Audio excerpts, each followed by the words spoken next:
Xe na lòi để sắp đó hơn là xe pê nè.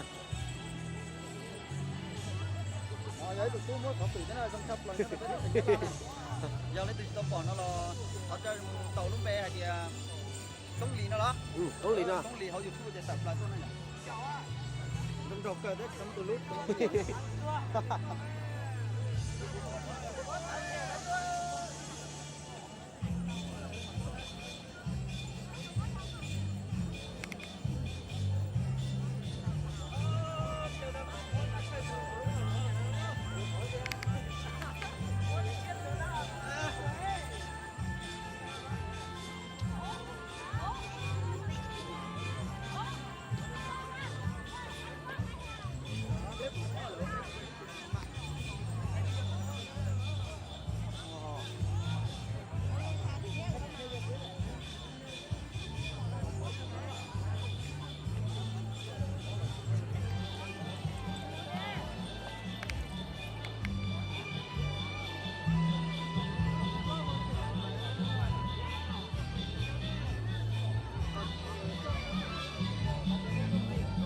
Chà.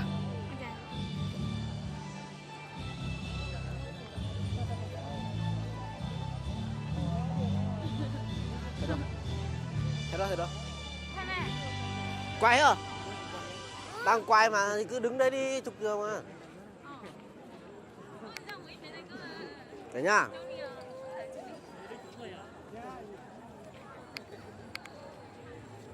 Hai.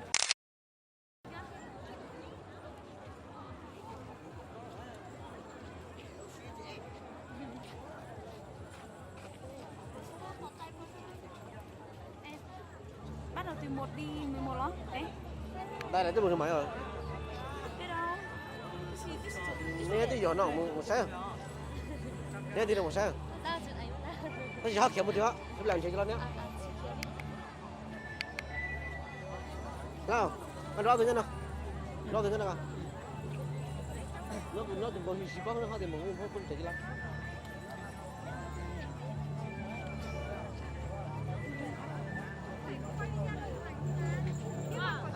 Em cứ chụp đi tí nữa.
ta không có mà phút có chuyện ta mua sổ có mua